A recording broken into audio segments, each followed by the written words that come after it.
Hello guys, good morning to all of you. I hope आप सब बहुत अच्छे होंगे। चलिए शुरू करते हैं अपना आज का करंट अफेयर सेशन अपने टुडे मोटिवेशन के साथ। The hard days are what make you stronger.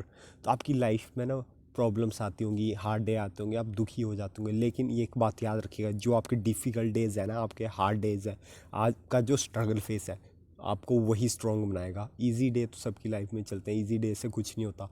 जो आपके हार्ड डेज है, जो स्ट्रगल है, वो मेन होते हैं। आप स्ट्रगल से क्या बन के निकलते हैं वो मेन बात है, ठीक है। इजी डे से कोई फ़र्क नहीं पड़ता, जो स्ट्रगल है ना वही आपको स्ट्रॉन्ग बनाएगा। तो अपने स्ट्रगल से मत डरिए, और जो भी आपके स्ट्रगल्स है उन्हें फेस करिए और हंसते हंसते वहाँ पे काम करते रहिए बस आप अपना, और आप सक्सीड ज़रूर हो जाएंगे। चलिए बढ़ते हैं आगे। इंडिया ने पार्टिसिपेट किया है 22nd council of minister meeting of the Indian Ocean Rim Association. तो इंडियन ओशियन रिम एसोसिएशन एक ग्रुप है, ठीक है। तो वहाँ पे उनकी मीटिंग हुई है 22nd काउंसिल ऑफ मिनिस्टर। तो आपको बताने मीटिंग कहाँ हुई है। तो ये मीटिंग हुई है आपकी ढाका बांग्लादेश में, ठीक है। और इंडिया ने इसमें पार्टिसिपेट किया है, और इंडिया की तरफ से minister of state for external affairs doctor Rajkumar Ranjan Singh sir ने पार्टिसिपेट किया है, ठीक है। The countries strong commitment to strengthening Indian Ocean Rim Association to promote peace security and prosperity in the Indian Ocean region as well Indo Pacific. कल मैंने आपको परसों आपको मैंने इंडो पैसिफिक रीजन दिखाया था, है ना। तो वही है कि ये चाहते हैं कि इंडो पैसिफिक रीजन में पीस रहे, सिक्योरिटी रहे और प्रोस्पेरिटी आए, ठीक है। Indian Ocean Rim Association is the largest and pre eminent organisation in the India, ठीक है। इंडियन ओशियन रीजन, इसके क्या है, 23 मेंबर है, 10 डायलॉग पार्टनर्स हैं। ये चीज़ आप ध्यान रखेंगे, ठीक है। और अभी 22nd मीटिंग हुई है आपकी ढाका में, ठीक है। आप ये देख सकते हैं जो सारी कंट्रीज़ कलर है, ये सब पार्ट है इंडियन एसोसिएशन ड्रीम, ठीक है। आप देख सकते हैं। Second question, India carry out a successful training launch of an intermediate range ballistic missile. तो आपको बताना है अभी इंडिया ने सक्सेसफुली कौन सी मिसाइल का टेस्ट किया है। तो वो है आपकी अग्नि 3, ठीक है। और ये कहाँ पे हुआ है, उड़ीसा। उड़ीसा में कहाँ पे, एपीजे अब्दुल कलाम आइसलैंड है ना जो उड़ीसा में, वहाँ पे ये टेस्ट कंडक्ट करवाया गया है, ठीक है। वैसे इतना ध्यान रखिएगा। जो ये लेटेस्ट जो अग्नि मिसाइल टेस्ट है ना, ये कैरिड आउट किया गया है month after Defence Research and Development Organisation successfully fly tested a new generation nuclear capable missile Agni P. तो मतलब इससे पहले मतलब हमने अग्नि-P का भी, अग्नि के ना 5 वेरिएंट है, और ये एक अग्नि-P है जो कि new generation nuclear capable ballistic missile है, ठीक है, अग्नि-P।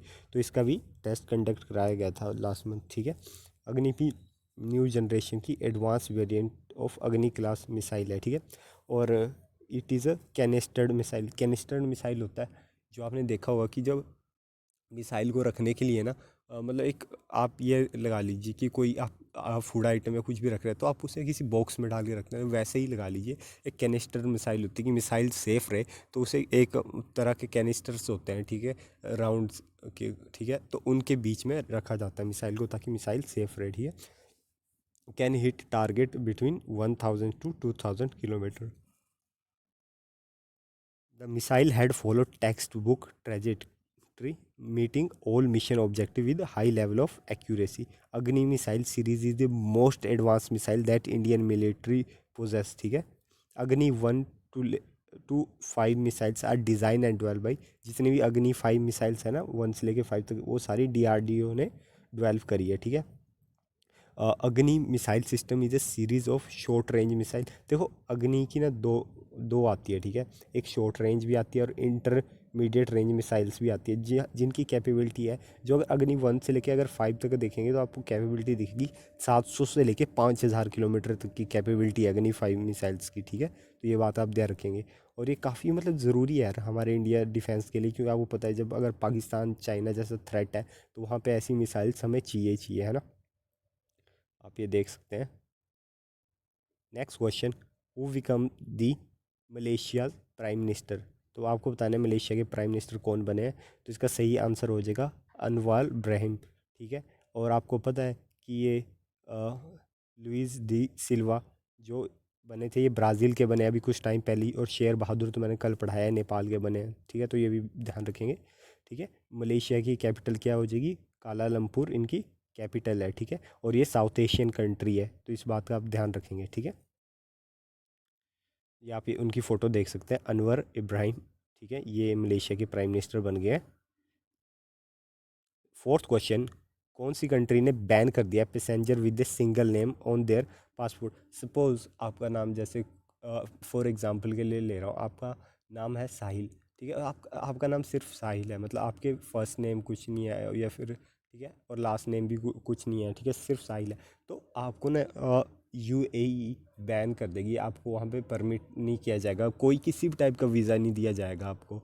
तो ये यूएई के नए रूल्स हैं कि पर्सन का फर्स्ट और सेकंड नेम, आपको पता ही है उनका कितने बड़े बड़े नाम होते हैं, जैसे वहाँ के किंग के नाम है, जैसे मोहम्मद बिन सलमान, है ना, सऊदी अरेबिया वगैरह। तो वैसी इनका कहना है कि इस सिंगल नेम को एंटरटेन नहीं करेंगे, तो इस चीज़ का आप ध्यान रखेंगे। तो यूएई ऐसी कंट्री बन गई है, ठीक है। यूएई ने बताया कि मतलब passenger with single name on their passport travelling on a tourist visa हो चाहे विजिट वीज़ा और कोई सी भी टाइप का वीज़ा, वो परमिट ही नहीं करेंगे, ठीक है ना, एंटर करने के लिए ना एग्जिट करने के लिए यूएई को, ठीक है। This mean that both first and last name need to be declare, आपका पहला नाम और लास्ट नेम होना ही चाहिए, ठीक है। As per the instruction from the UAE authority effected, ये इफेक्टिव हो गया है November 21, 2022 से, ठीक है। Passenger with single name on their passport travelling on tourist visit और any other type of visa shall not be allowed to travel from UAE, ठीक है। UAE authority also said that passenger with a single name on their passport and residence permit or permanent visa could travel if the same name were updated in the first name and the surname column। अगर कोई कह रहा है कि single name ही है उसका, तो आप अपना सिंगल नेम आपको 2 बार रिपीट करना पड़ेगा, आपके वो सर नेम भी आपका वही आएगा और फर्स्ट नेम भी वही आएगा, तो परमिट कर सकते हैं अगर कोई कहे सिंगल नेम है, बट आपको अलाउड नहीं किया जाएगा, ठीक है।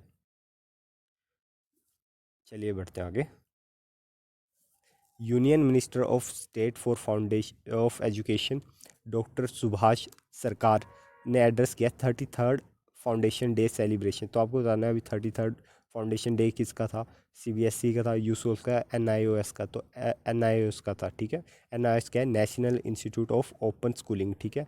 और ये काफ़ी अच्छा इंस्टीट्यूट है यार, क्योंकि बहुत सारे बच्चे हैं जो जॉब कर रहे हैं, फैमिलीज, आपकी कई बार ऐसा होता है लाइफ में सिचुएशन आती है कि हम हमारी फैमिलीज़ या हमारी फाइनेंशियल सिचुएशन ऐसी होती है हम जाके नहीं पढ़ पाते हैं।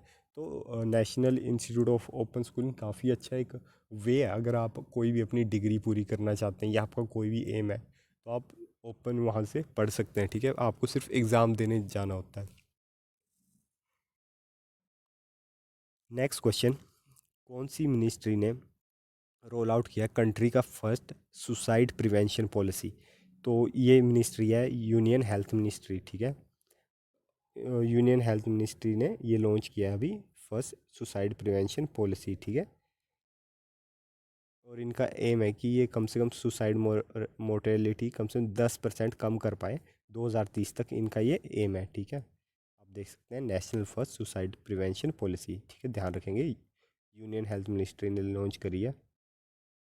नेक्स्ट क्वेश्चन, कौन सी स्टेट ने हाल ही में national cricket def T20 championship 2022 जीती है? तो इसका सही आंसर हो जाएगा अभी हरियाणा ने ये 7 विकेट से जीती है, ठीक है। सिक्स्थ नेशनल क्रिकेट चैंपियनशिप, ठीक है, तो ध्यान रखेंगे। Eighth question, 19 meeting of conference of parties is to be held at, तो ये हो रही है पनामा में, ठीक है, ध्यान रखेंगे।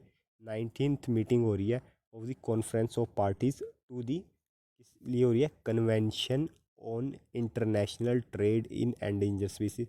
इसकी फुल फॉर्म है, मतलब ऐसे शॉर्ट में इसे बोला जाता है साइट्स, ठीक है। तो साइट्स की फुल फॉर्म क्या है? Convention on international trade in endangered species. तो ऐसी फुल फॉर्म भी पूछी जाती है, तो ये भी ध्यान रखिएगा, ठीक है। तो जो 19th मीटिंग हो रही है किस लिए? साइट्स के लिए ऑफ वर्ल्ड फोना and flora is being held at Panama city, ठीक है।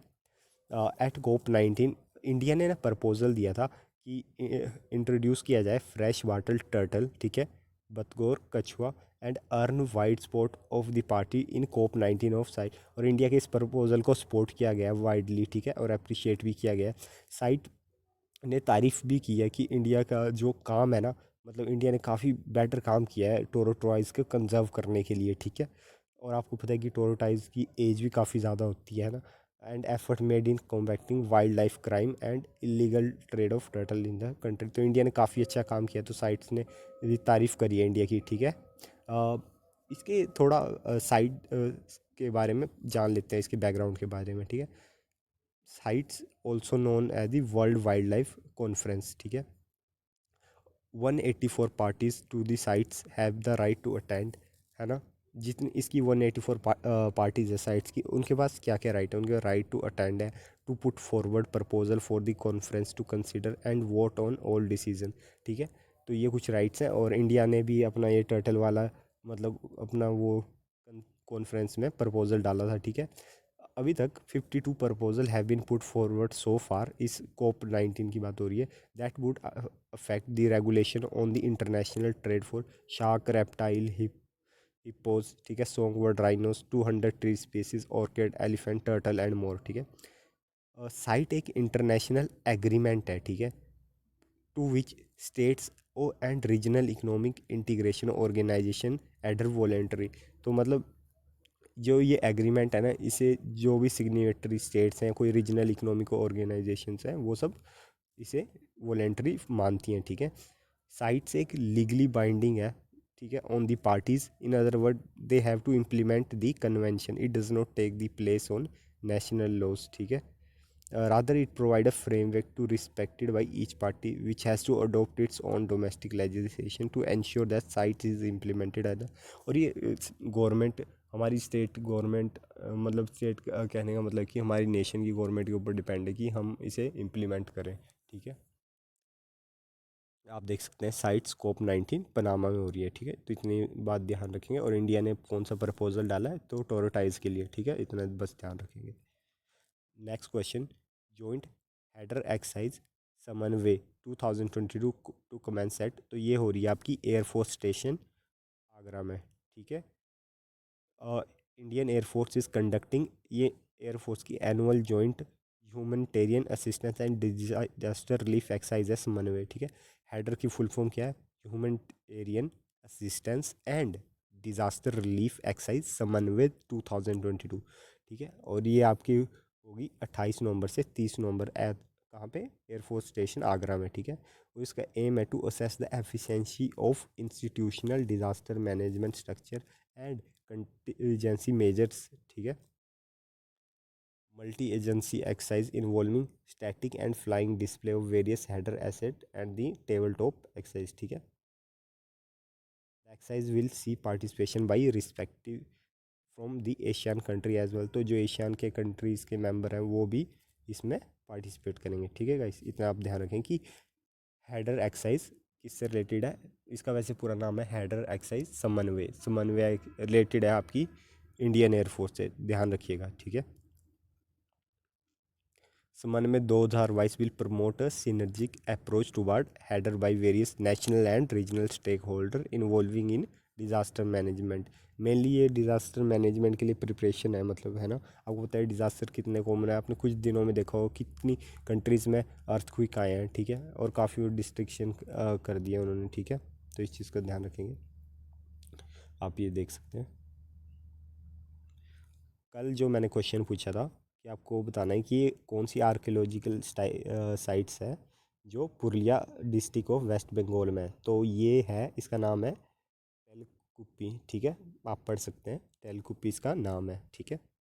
आज का क्वेश्चन है, आपको बताना है ये कौन सा ब्रिज है, ठीक है, ये जो आपको फोटो में दिख रहा है। और ये मैं आपको बता दूं कि ये ब्रिज रामेश्वर आइसलैंड को मेनलैंड से कनेक्ट करता है, ठीक है, इंडिया की, ठीक है। तो आपको बताना है कमेंट सेक्शन में, ठीक है।